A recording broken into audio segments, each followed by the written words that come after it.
If you're looking for a killer set of headphones with about $400 to $500 burning a hole in your pocket, this is the video for you. Apple released AirPods Max nearly 2 years ago. These have been Apple's only branded over-ear headphones that cost a ridiculous amount of money at $550 for an average person.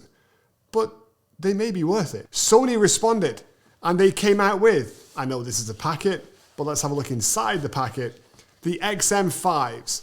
The XM4 was already a well-regarded, well-thought-of set of headphones, and they improved it. Interesting choice of word because it's still got this plasticky kind of fake leather feel to it. It's still got these earbuds that I wonder, are they going to be durable or is it all going to tear up like so many earbuds have over time as I've used them? They're super lightweight, whereas the AirPods, on the other hand, are super heavy. Being as these are a metal design, much more premium look and feel, and this springy little thing in the headband that honestly, still to this day, I think is like one of the most comfortable things to put on your head in the realm of headphones. So as I look at these two bad boys side by side, I ask myself the question, which is the way to go? Some of this is going to be down to your choice of system. And so for this test today, I have my AirPods Max connected to my iPhone. I have my Sony XM5s connected to my Android phone. And the reason for that is because the first thing you are going to realize when you power these up and connect them to your device is the ecosystem matters. If you are using AirPods and you hook them up to an Android, you will connect them through Bluetooth and they will work. But you will not have access to certain features that the AirPods Max are capable of. And that could be a deal breaker for some people. Sony, on the other hand, will let you have the same access on both operating systems because you download a little bit of software called Sony Headphones Connect. And in their software, as you can see here, are lots of options and features for setting the headphones, changing the sound profiles of the headphones, all that kind of fun stuff. Now, the one thing that stood out to me as I was setting this up is Sony's spatial audio is not like Apple's. With Apple, you just pair them and you're done. Spatial audio is there if it's available on the soundtrack. It's not there if it's not. And they did a great job in Apple Music of kicking out a ton of spatial audio stuff. On the Sonys, you don't have that option. To get spatial audio, it's asking me to sign up to like Tidal and a bunch of other things that I don't want to sign up to. But Spotify wasn't one of the options, and I already have a subscription to Spotify, and I already have a subscription to Apple Music, so I don't want a third music subscription. So instantly, no real audio, 3D surround audio, spatial audio, whatever you want to call it. And if that matters to you, then that's something you need to be aware of. From a feel and finish perspective, the Apple are definitely the premium kinds. You've seen the reviews. This is not the only one you're watching. They feel like they cost $550. And also, these earbuds are genius. Why is no one else making fabric style earbuds that are magnetic? Like, if they get dirty, I can clean them up, or I can go get new ones and just pop them on, or I can get different colored ones and make them kind of funky. It's genius, and they're really soft around your ear.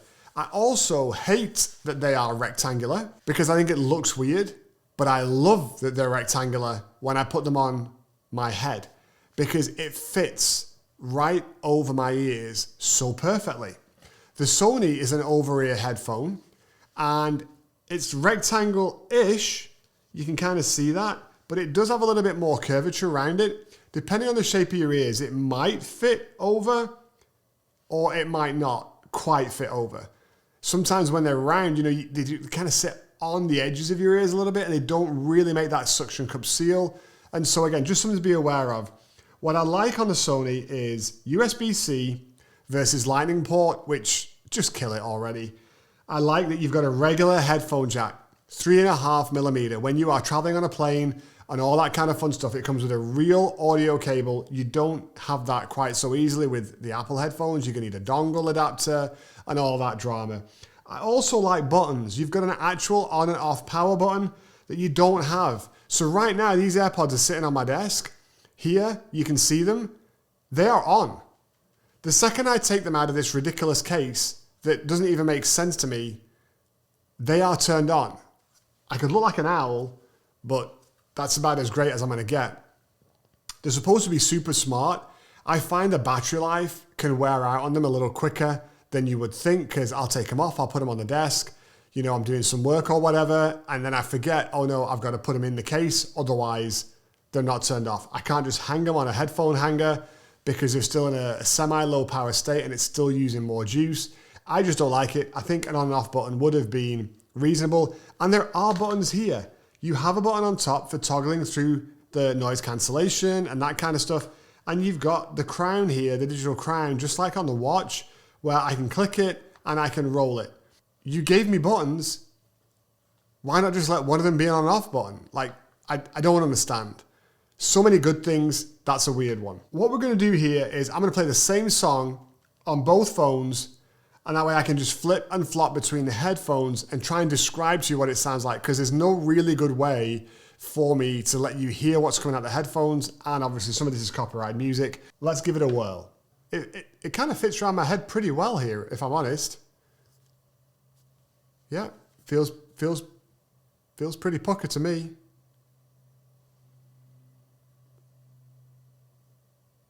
So I'm going to set them to about half volume.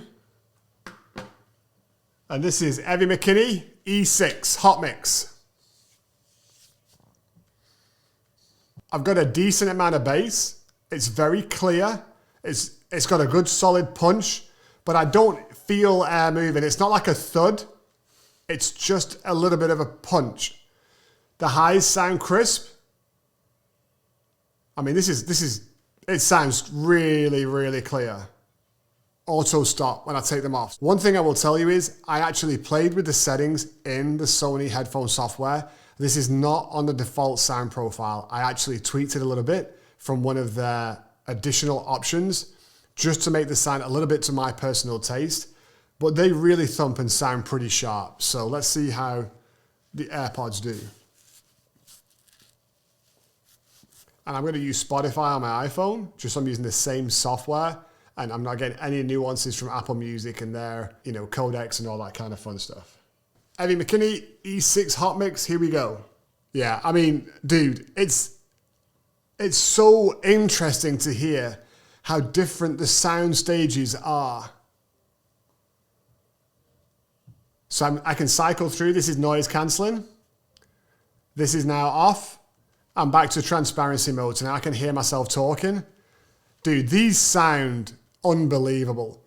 So where the bass is a little fatter and wider and kind of fuller, this is just clear, defined punch.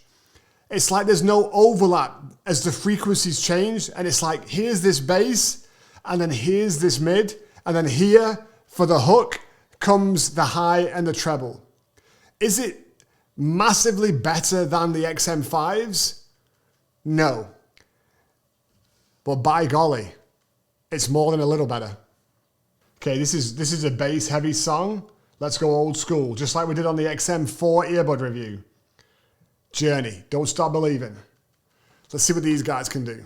And I'm still in transparency mode right now, not in noise cancellation. It sounds so precise, so crisp. And it's strange because I played with the settings on the XMs, and it's not like they don't sound crisp, but by golly, these sound.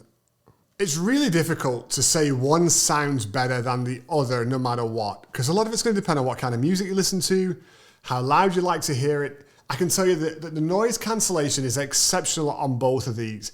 I haven't had a chance yet to take the XM5s on a plane ride. I think I'm going to try that this week. I've no reason to doubt it's going to be better than the 4s and the 3s, and they were pretty darn good as well. The Apple headphones I've flown with multiple times. They do a great job of blocking out the sound. So I don't think noise cancellation and noise transparency is really going to be the thing that's going to drive you one way or the other. Honestly, I think if you're an Apple user, you're probably going to sway to the AirPods Max just because it's Apple, and they're regularly on sale at $449. And Sony did the unthinkable and jacked the price up $50 for what is still a pair of plastic headphones. I think at $349, $200 less than the AirPods Max retail, it was a much stronger proposition. At $399, and a newer device that they didn't want to discount heavily, it makes less sense because AirPods are on sale every other week for $449. I'll be interested to see on the holiday season and Black Friday. I think you're going to get the Sonys for $299 all day long around Black Friday, maybe even $279. I think you're going to see AirPods Max around $399 to $429. So now you're going to have a little bit more of a delta. The real challenge becomes if you prefer the sound profile of the Sonys, it's really going to work well on both devices. And with the app, you're going to be able to configure them anywhere you want. And that, I think, is the Achilles heel for Apple. It's like they just don't even care about Android users, which is strange to me. Why wouldn't you want to sell as many headphones as possible if you love music to as many music lovers as possible? So just make an app. Let us download it on an Android phone and let it connect and do the things we want to do and have access to all of the features that we could have with the AirPods, because otherwise it just feels a little icky. It feels a little mismatched. And I don't know why, maybe that's just me. Let me know if you have those same feelings in the comments below. But I think really that's what it's going to come down to for most people. If you're in Apple's ecosystem, AirPods Max are going to be where you put your money. But I don't necessarily think you're getting the best headphones if you do that. Not that the XM5s are significantly better, but I think at the right price, for most users, I think there's a little bit more versatility over here on the Sony. And I think it plays better across all ecosystems, so you're not tying yourself in the future if you do ever decide to make a change.